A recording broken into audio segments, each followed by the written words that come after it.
When the fish are rising to eat dry flies, how often are you rummaging through your fly box looking for anything that might work? This is probably the moment when you wish there was a magic fly that worked on every fish, everywhere, all the time.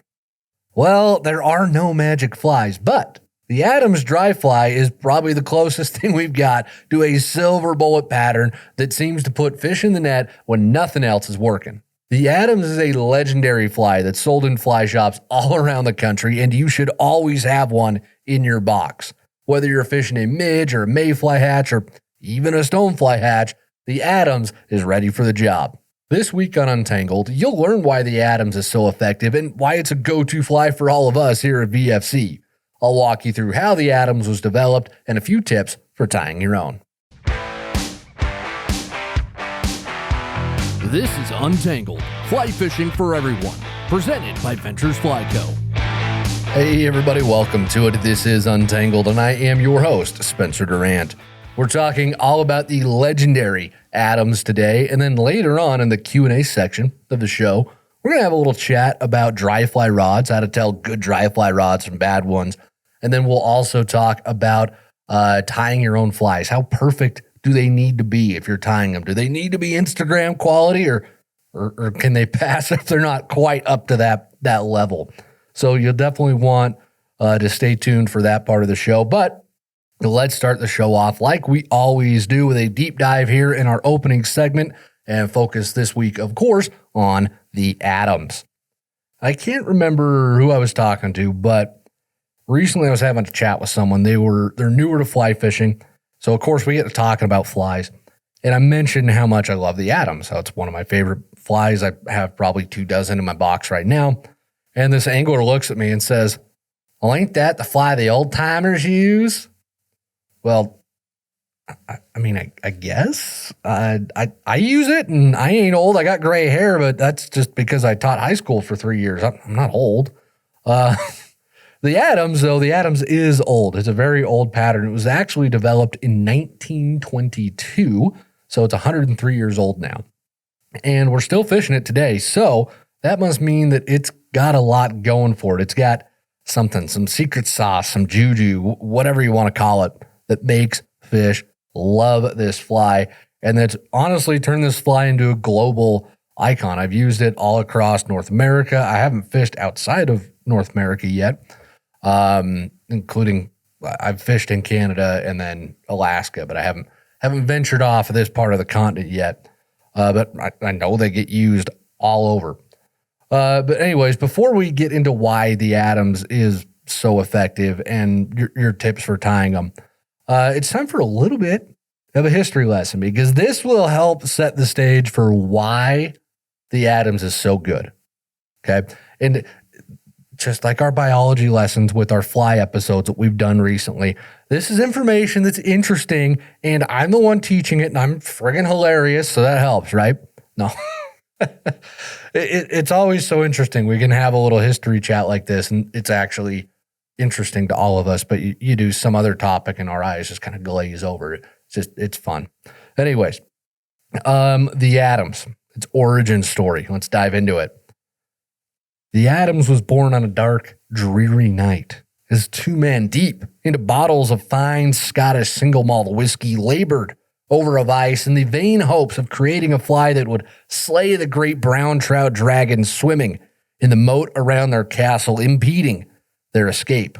They tied by candlelight, furiously whip-finishing half-baked flies, flinging hackle feathers in a foul-fueled cyclone, throwing bad and wasted dubbing into the fireplace that was as empty and cold as their hearts would be should they fail to tie this fly and escape their prison.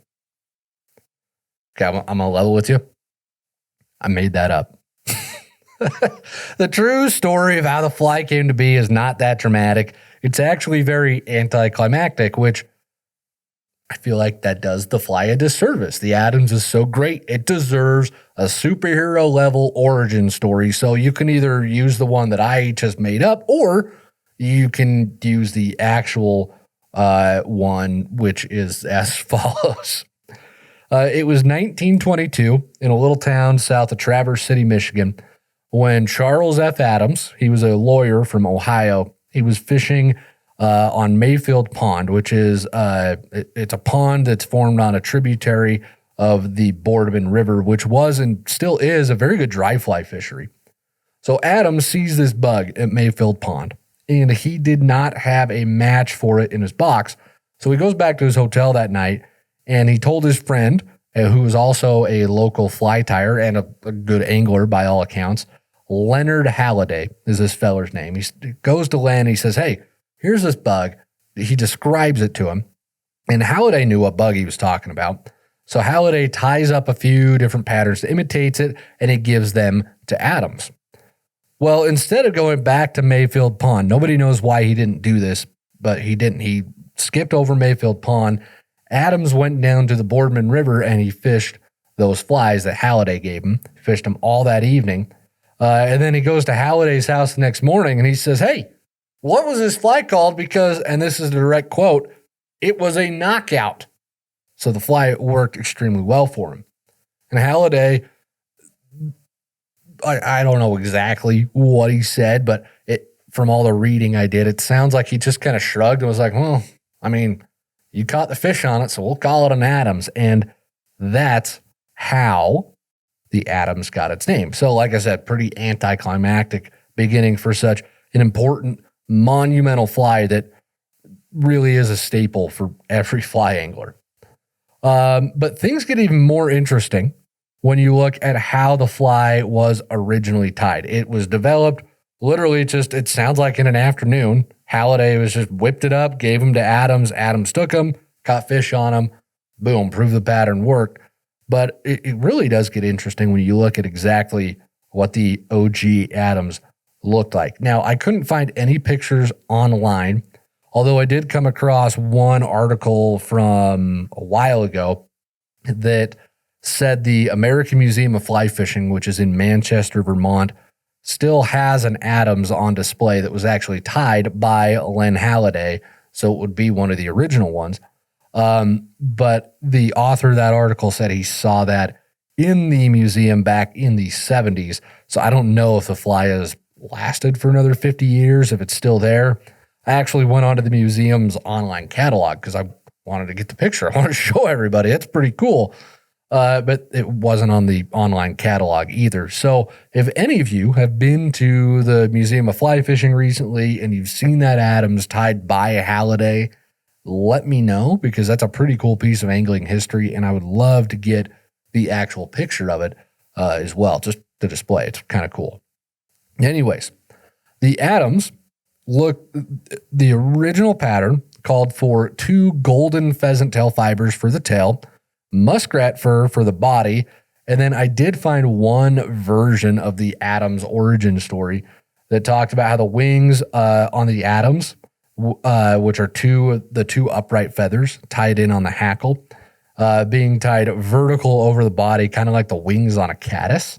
So almost the Adams was tied to imitate a caddis first. That I only found that reference in one story though, so I'm not sure how much credence to give to it. The wings on the original Adams did point forward a little bit, almost like antennae. They didn't stand completely straight up. I did find that in a few different accounts. But even though, golden pheasant tail fibers, we don't use that. Muskrat fur, we use synthetic dubbing now. We use ultrafine Adams gray dubbing. That's what we use. Even though some of those details have changed, the core of the fly has stayed the same, and that's what's important.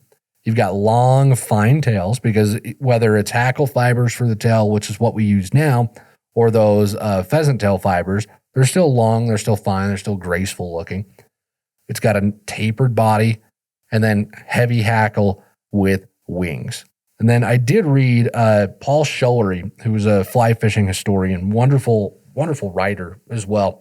But he wrote this little story, and I'll link this in the show notes, that by the 1930s, some tires, once the Adams became commercialized, and by all accounts, it took off pretty quick and started selling all across the country very quickly. But some tires had ditched the pheasant tail fibers and gone to hackle fibers for the tail of the fly, which is what we use today. So it was only that very, very early one that used the golden pheasant tail fibers, it sounds like. And then once the 30s rolled around, they all switched to hackle fibers for it. Now, the Adams that we sell here at VFC in our fly collections is probably very different from what that original Adams looked like, but that's how flies work. They evolve, they change a little bit over time, we tweak them. And if you want to look at our Adams and the rest of the fish favorite flies that we've got here at VFC, I'll throw a link to our fly collections in the show notes or a QR code up here on the screen for those who are watching the show as well. But just to highlight the differences between our modern Adams and the original Adams, the modern Adams is pretty slim. It's well dressed. It looks like a well balanced, properly tied fly. It just, there's not too much, there's not too little. It's just a well done fly. You look at it, and if you've been fly fishing for any length of time, you can identify it as, oh yeah, that looks like a well done fly. But the original ones, by today's standards, was really bushy and pretty messy. It wasn't this dainty little pattern that we're familiar with now. The original Adams probably had a lot more in common with the Royal Wolf or a Humpy than it did the Adams of today. Because over time, like I mentioned, the Adams gets refined in appearance, and we owe a lot of that to the influence of Catskill style dry flies. And these are your flies that are tied with really tall, upright hackle, very slender bodies, very fine tails to imitate all the mayflies over there in the Catskill region. And those Catskill style dry flies dominated American dry fly fishing in the early 1900s because that's where the American dry fly fishing was born and refined, was in the Catskills. The rest of the refinement to the Adams itself happened as we've, again, created new materials to tie with. We've got synthetic dubbing now. Our hackle feathers are much better now because we're breeding chickens just for their feathers. In one of the stories that I read about this, it said that Len Halliday literally just goes into his backyard where he was raising chickens, and he had a Rhode Island red and a Plymouth barred rock, and he plucks a feather off the Rhode Island, and that was the brown, and he plucks a feather off the Plymouth barred rock, and that was the grizzly hackle, and that's what he used, just picked them right off his chickens. So we don't do that now. We have stores that sell entire hackles from chickens that were genetically designed to give us the best hackle in the world. So it really, as these materials change and develop, of course the fly is going to change just a little bit. And then parachute flies too. The parachute Adams came along. Parachute flies started in the 1930s. That's when they really took off and were actually developed. So the parachute Adams was probably born in the 1930s as well. I couldn't find a firm date for when it came into existence, but it stands to reason it's probably pretty quick there in the 30s. So there's your little history lesson about the Adams, how it came to be, the differences between what it looked like then and what it looks like now. But what exactly about the Adams is so special? Why is this fly, why are we fishing it 103 years after it was invented? Why did it work so well in 1922? Why is it still working great in 2025? Is it the wings? Is it the color of the hackle fibers? Is it the direction that you're facing when you tie it? Do you have to sacrifice some of your thread to get it to really work? Well, what it really comes back to is one of the basic concepts that we preach here at VFC. And that's actually our right fly formula for picking the right fly. Because the right fly formula tells you that when you are picking a fly to imitate a real life insect, the most important thing to consider is size, then shape, then color. So if you get the size right, you're golden. That is the most important thing. If you get the size and the shape right, you have a very high chance of catching a fish. Then if you match all three, the fish are just going to jump into your net and it's going to be Shangri-La. Okay, not really, but you get the point. Size is super important, and then shape. And if you want to learn more about that right fly formula, by the way, we've actually got a little video that explains the whole thing. So if you haven't heard that before, if you're unfamiliar with with what goes into picking flies. I'll throw a link to that in the show notes as well, or a QR code here on the screen for those watching the video podcast. But back to the size and shape. The Adams, this is where its secret sauce is. It's all in the size and shape of the bug, because it has that tapered body that looks like a mayfly body, looks a little bit like a caddis body. When you fish Adams in big sizes like 10s and 12s, they'll even pass for stoneflies. I've caught fish that were eating stoneflies. I was all out of stoneflies, but I had a big Adams. I threw it, caught fish. But it's got that tapered body, and then it's got that long, fine tail on it. So those could be mayfly tails. Caddis don't really have tails, but stoneflies do.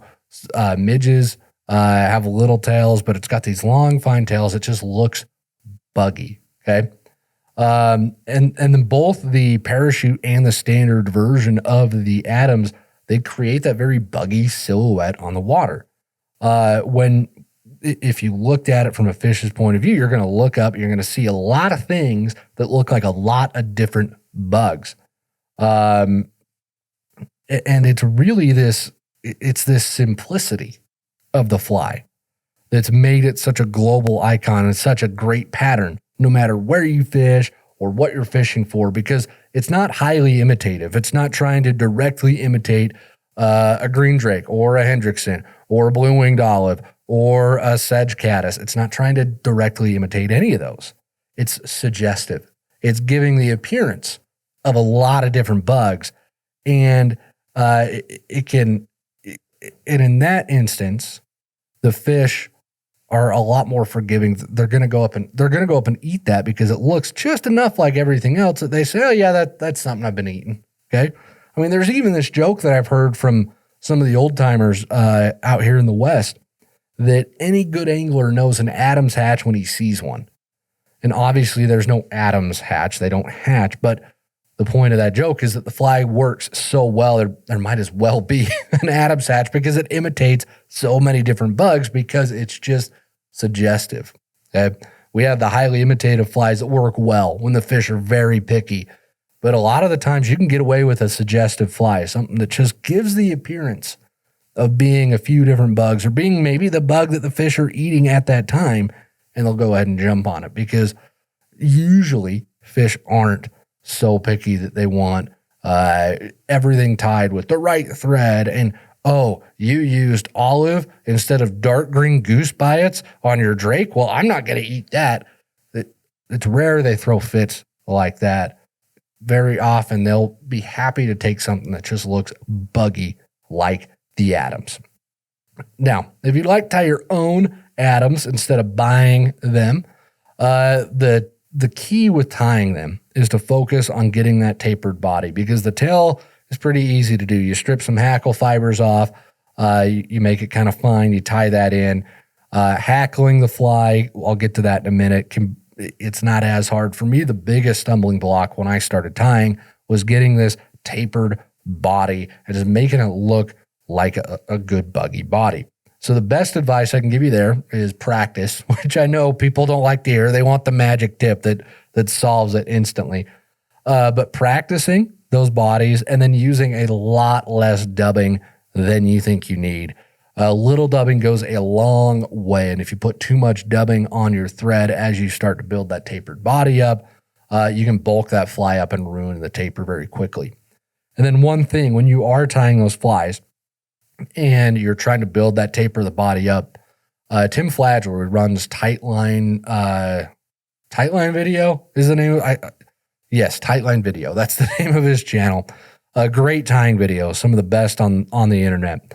I was even watching one of his videos the other day, and he said, there's no rule that says you can't wrap backwards to fill in low spots as you build up this taper.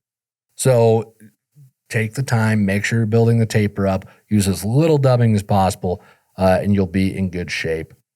And then as far as hackling the Adams calls for both brown and grizzly hackle, tying both of those in at once. I'm not convinced that you need both of those hackles. I think the two colors that gives some added contrast so the fish can see it a little bit better. And then I think the angler can see the fly a little bit better on the water with those contrasting colors. But I tie almost all of my Adamses with grizzly hackle only, and I do just fine with that.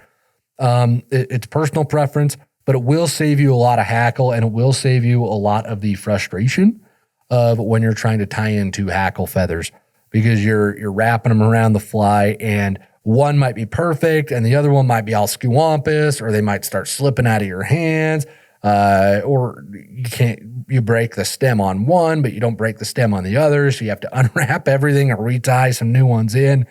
It's a lot of a pain in the butt sometimes, and tying with just one hackle can definitely save both hackle and a little bit of your sanity. So that is the Adams, folks. Thank you so much for listening to this little history lesson today. If you like what we're doing here, this is kind of a new thing for us. We haven't really done a history lesson on flies and how they came to be. I want to do more of these. I think this stuff's fascinating.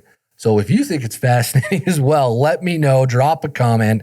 And if there's anything else you'd like to know about the Adams, please drop a comment as well, and I'll do my best to get back to you. But we are going to move on into that Q&A section of the show I mentioned, talking about good dry fly rods and some other fly tying tips. So don't go anywhere. Anglers are always asking, what bugs are hatching right now? And that's why we put together a year-round hatch chart. It outlines all the major bug hatches so you always know what fly to tie on, no matter where you're fishing or what time of the year.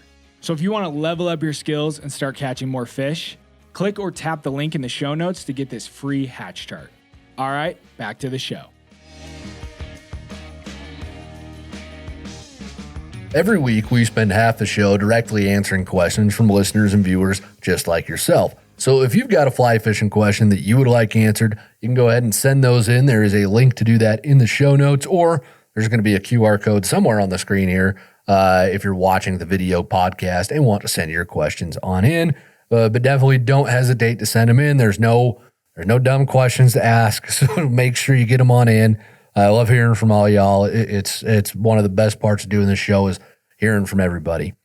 And speaking of hearing from folks, we're going to hear from Mike from Kansas, has our first question, writes in and says, love the podcasts. My question is, what makes a good dry fly fishing rod? Is a 9-foot 5-weight medium fast a good choice, or are there different performance considerations? Rod length, weight, line characteristics, etc. Or is it just the proper taper leader and a good presentation? Thanks for the help. Mike, good question. And where are you fishing dries in Kansas, man? I want to know. No, I'm kidding around, of course. This is a good question. So the truth here is you're going to get a lot of different answers from everybody you talk to about what makes a good dry fly rod. Give you an example. A good friend of mine, his name is Hiram Weaver. He loves his Sage rods, and Sage rods are known for being generally faster than a lot of the other sticks that are out there on the market. In my experience reviewing rods for the last decade for different magazines, I think that holds true. Sage rods are pretty quick, and Loomis are probably the only rods that are consistently faster and stiffer than Sage rods. And that's not a bad thing necessarily. It just depends on what you want out of the rod.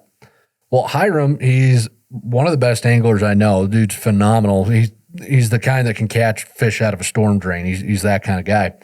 But he loves dry fly fishing. And the last time we fished together, I think he was still rocking his trusty old Sage 1, I believe. So that's one end of the spectrum. You got guys who want those faster rods. And then you've got folks like my good buddy Ryan McCullough, who is the best dry fly angler that I personally know. Ryan fishes a bunch of old Winstons from the 80s and then some bamboo rods. So, but those old Winstons from the 80s, they're these wonderfully slow action graphite rods that they're not terribly easy to cast, but they're an absolute dream for dry fly fishing. Now, personally, I prefer those slower action rods. I tend to like Ryan's rods more than I like Hiram's rods. And what I mean by rod action, just in case you're not clear on that, is rod action just refers to how much the rod bends during the cast. We actually have a video that explains that. I'll link that in the show notes or up here on the screen if you're watching. But slow action rods are going to bend all the way from the tip of the rod down to the cork handle. You're going to feel them bend the entire length of it. Since they bend so much, you have to wait longer on each casting stroke for the fly line to straighten out before you can move to the next casting stroke, hence getting the term slow. Fast action rods are going to bend only in the tip section, and they're going to move the line very quickly. Then medium fast rods bend about halfway down the rod, and they move the line at a medium speed. Now, you can get fast rods that are great with dry flies. So the rod action really isn't the end all for whether a rod is good with dry flies or not. Slow action rods tend to be really great for them because since they bend so much deeper and they're a little bit slower, they tend to land a little bit softer on the water. But with all that bending and junk, they can not be as accurate sometimes. And then the faster rods, they might hit the water a little bit harder, but they tend to be a little bit more accurate. And I'll get into that in a sec. But really what you're looking for out of a dry fly rod, it really doesn't matter what the action is. What you really need are three things. You need a soft tip, some backbone, and then the rod needs to track well. The soft tip section is necessary because you want a rod that is soft enough to handle light tippets. If you need to go down to 5 or 6X, or heaven forbid you tie on some 7X, you want a soft tip section because it's going to help your flies land softly, and then it's also going to cushion when you have to set the hook or the fish runs and shakes its head and tries to break your line. The soft tip section is going to cushion that lighter tippet better than if it's a very stiff tip section. Okay. So you do need to have that soft tip section, but you still need the backbone in the rest of that rod to throw longer cast, to fight the wind and to fight fish. If you get these slow rods that it's just like this soft noodle, it's like casting a spaghetti noodle. It might be a joy to cast. It might feel great. You can feel everything, but if somebody sneezes in your direction, then it's kind of pretty useless. If a slight breeze kicks up, it's really going to be tough to fish at that point. So you do need enough backbone to where you can get through the wind, you can handle some bigger fish. Maybe you can handle size 10 or 12 dry fly if you're fishing big mayflies or drakes or hoppers or whatnot. You want a rod that's got enough oomph to it to deliver those flies. And then the last bit that you need is tracking. Well, tracking refers to how well a rod tip stays in a straight line through the casting motion. Because a rod tip needs to stay in a straight line as you move from your forward cast to your back cast. That rod tip needs to move in a straight line. If it moves side to side, that is going to decrease the accuracy of your fly cast, because the most accurate fly cast is one where the fly line and the rod move in a nice straight line with nice tight loops. But the minute that rod tip starts to move side to side, it moves left to right, that is when you introduce all these little wiggles into the line, and then you're going to be off target just a little bit with your flies if it's tracking pretty straight. But if that rod tip is really moving in every direction during the cast, you're going to have a very hard time delivering your flies on target to where they need to be. And dry fly fishing demands a lot of accuracy. I'd argue you probably need more accuracy with a dry fly rod than you do with any other fishing situation other than fishing in salt water, when you've got to land your flies like right in front of a tailing bonefish or right in front of permit or whatever it is you're throwing for. Your dry fly accuracy needs to be on point. So when I look at what I want in a dry fly rod, that's the stuff I'm looking for. Does it have a soft tip? Does it have enough backbone to do what I want it to do? And does it track well? Now, obviously, I prefer it if I get all three of those characteristics in a slow action rod, because I like to be able to feel all the cast. I like the way a slow action rod feels. I like the way it presents on the water. I think it's a much more delicate presentation. You can get delicate presentations with fast rods. I just prefer the way it feels and looks in a slow action rod. And that's what's great about fly fishing is this is the way I do it. That doesn't mean I'm right. That's just what I like. Okay. And you can go and get a fast action rod and you can find the right line for it. And you can cast it and whatnot in such a way that it's going to still land softly on the water too. But it all depends on what you like. But at the end of the day, you still have to have soft tip, enough backbone to get the job done, and a rod that tracks well. If you can get those three things, you're going to have a great dry fly rod. So hopefully that answers your question. I appreciate it. Thanks for sending it on in. Garrett from Pennsylvania has our next question. Writes in and says, "Hey, Spencer, thanks for the podcast. Between Untangled and the YouTube channel, I've gained a lot of confidence in my fishing ability. I've also begun fly tying with your YouTube series. My question pertains to fly tying specifically. When I try to attach tailing feathers or hackle wings to the hook, they tend to walk off the top of the hook until I get 3 to 4 wraps. I end up with some asymmetric flies. Do I need to change the thread tension I'm using? Thanks for the help." Garrett, this is a good question. I remember having this problem literally all the time when I started fly tying, so you are not alone here.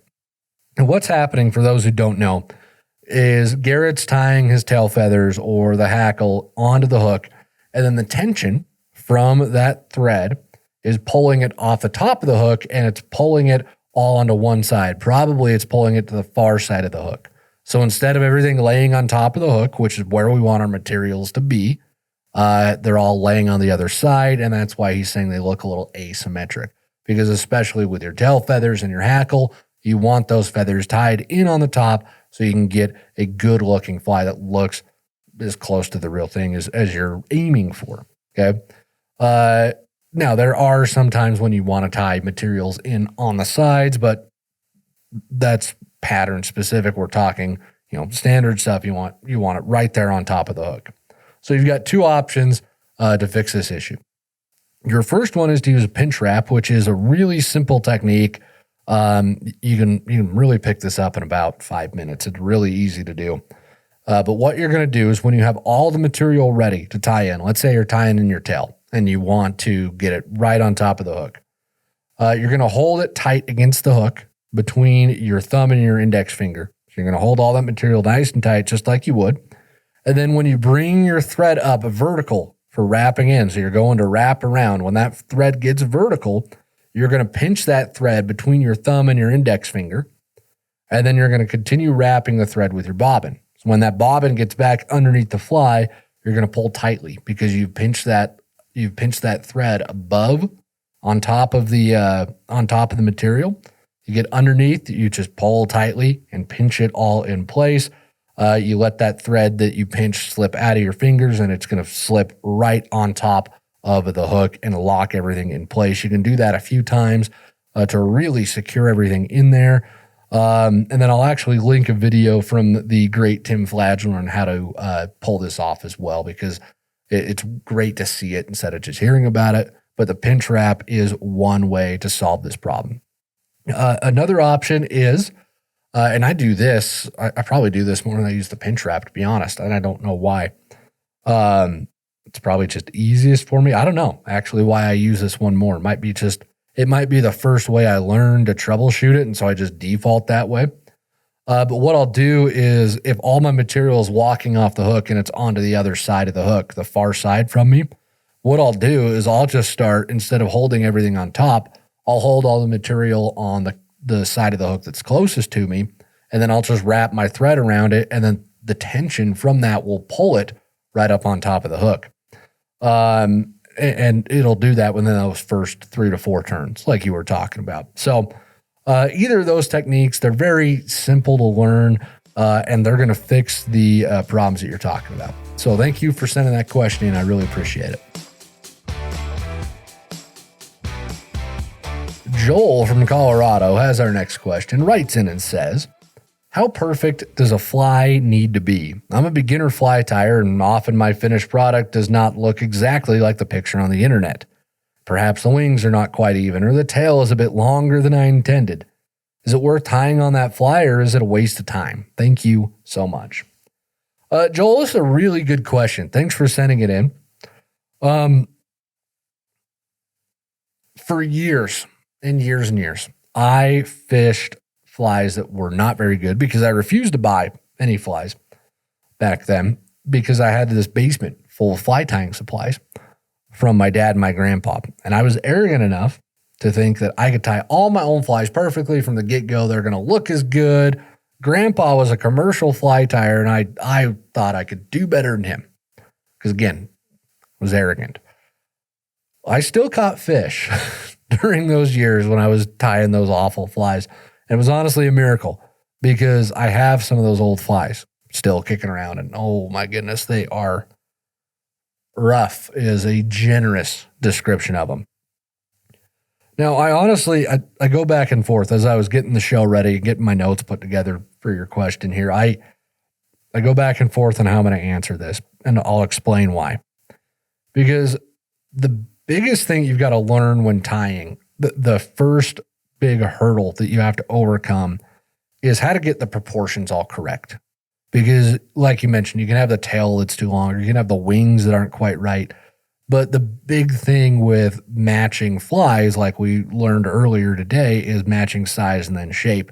So getting the proportions correct really is the toughest thing. And that's what I struggled with the most too when I started, was getting those proportions correct. And from all the beginners that I've had the opportunity to meet and to talk to over the last couple of years, that seems to be the biggest sticking point with beginner tyers is how do I get the proportions correct? So if your fly looks like it had a rough night in Pocatello, Idaho, staying out too late with the wrong crowd in Pocatello is a recipe for disaster. Even if your fly looks rough like that, if the proportions are right, it's still going to catch fish, especially if you're on a freestone river or you're in the high country streams where the fish are a little less discerning. Even if your fly looks like it's had that rough night in Pocatello, if the proportions are right, it will catch some fish. But then on your tailwaters and your spring creeks, the fish get really picky because they've got a lot more time to watch and inspect your flies. And there's so much food in your tailwaters and in your spring creeks that they really can quickly tell the fake flies from the real ones, especially if it's a spring creek or a tailwater that gets fished a lot. And I don't know about you, but every one of those around where I live gets fished a ton. So in those cases, our little fly from Pocatello may not be up to the job. He's showing up to the job interview. It's what's that Social Distortion song? I went downtown to look for a job. I had no skills or experience to speak of. I looked at the holes in my jeans and slowly went home. I probably murdered it, but that's kind of how our fly feels. He just goes home because he's just not up to snuff on rivers like that. But there's always a but in fly fishing too. You'll learn that. Sometimes on those highly pressured tailwaters or spring creeks, a fly that doesn't look like the thousands of others that the fish have seen that day might stand out enough to get a fish's attention. And then again, if the proportions are right, the fish might just eat it. So even if your fly looks a little shabby, if you get those proportions correct, fish might still go ahead and eat it. So what I'm getting at is you really shouldn't worry about whether or not your flies look like they belong in a catalog. Because I'll be completely honest, last fall or winter, I was tying a whole bunch. I had a little bit extra time on my hands, more than normal. I was tying a lot, and I tied up the most gorgeous Adams that I've ever tied. Tied 24 of them. Perfect bugs. I did both colors of hackle even. I just overdid myself. And I remember I even sent pictures to Alex and Berkeley here at VFC, and they both said, wow, those are the best Adams we've ever seen from you. And I'm like, I know, they're amazing. But I spent all this time on getting them to look like that. And those were the first Adamses that I've ever tied that looked that good. In my, I've been fly fishing for 20 years. I've been tying for probably 10 of those years, 10 or 12 of those years. I've started tying my own flies. Because for the first little bit, I just stole flies from my dad. Just used this. I made him tie them for me. But, even with a decade, maybe 12 years of tying experience, those were the first ones that I ever tied that I thought, man, I would sell these. I would put these in a catalog. These look great. And I bring that up because, it takes that long to do it.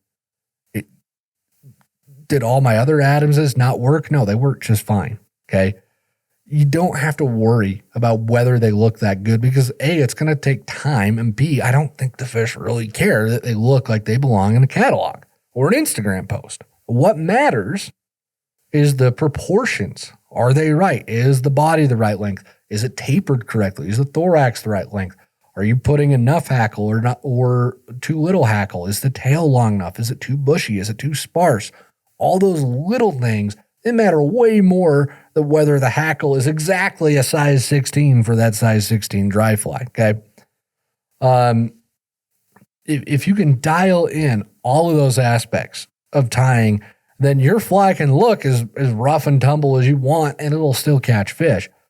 In fact, I think there's something to be said for tying flies that don't look hyper-realistic anymore because that's what everybody is doing. That's where the fly tying world has moved to, is hyper-realistic, very slim, very petite flies, very streamlined. That's the word I was looking for. Very streamlined flies that just look real. So fish see these hordes of hyper-realistic flies. I think they wise up to them pretty quick. Now, those flies still catch fish. I'm not knocking the way that flies are tied these days. They still catch fish. They're still very effective. But I think eventually the fish, they can kind of wise up to that. And your fly, maybe it's a little bit rough around the edges. It doesn't look perfect, okay? But it still looks real. The proportions are correct. Maybe that's something they haven't seen an exact copy of, and that might just be the thing that gets them to bite. So that's why I go back and forth on how to answer this question, and hopefully that makes sense, is there are times when you need that perfectly tied fly. Spring creeks, tailwaters, there are times when you need them that look very well done. But I think a lot of the times, as long as your proportions are good, it doesn't matter if you're fly at a rough night in Reno or Pocatello. As long as the proportions are good, I think you're going to be in good shape. So thank you so much for sending that question in. And we're going to wrap up the Q&A part of the show this week. But don't go anywhere, folks, because we've got the Live Real Life moment coming right up. Every week we end the show by sharing a story and a picture from folks who are out there on the water living real life. And this is honestly one of my favorite parts of doing this show, is getting to hear from y'all, hear about your adventures, see the pictures. It's just, it's a blast to see you guys out there living real life. So if you've got a live real life moment that you would like to share, you can go ahead and submit those. There's a link to do that in the show notes or a QR code somewhere here on the screen. This week's live real life moment comes to us from Alan. Writes in and says, I started following the podcast in May to learn how to fly fish, especially the basics. I completed the beginner masterclass course and have used the same techniques while saltwater fishing here along the Gulf Coast. Those lessons paid off back in July when I caught and set the state record for silver perch in Mississippi for saltwater fly. Though it only weighed 2.4 ounces, to make that accomplishment being a novice fly angler is huge to me. I used an olive-colored woolly bugger using a strip rest technique to get him to bite. I just wanted to share with y'all and keep up the good work, and thank you for creating the masterclass. Alan, look at that masterclass being used to set state records. That's what I'm talking about. That's freaking awesome. That's freaking fantastic. I love it. Really cool stuff. And I really love how you mentioned here about using the same techniques that we teach in the masterclass for saltwater fishing, because they apply so much to everything. You learn how to fish in rivers for trout, and there's so much that crosses over to every other discipline of fly fishing. And I love that you were able to see that and to experience it for yourself. That is just friggin' awesome, man. Thank you so much for sending that story in. I appreciate it. And with that, folks, we're going to wrap the show up this week. Thank you so much for for being here with us. It means more to us than you know when you watch and listen to the whole show. And we've got a whole bunch of other wonderful content out there. There's links to it everywhere. Go check that stuff out. And until next week, everybody, get out on the water, enjoy yourselves, go find some fish, catch some big ones, and live real life.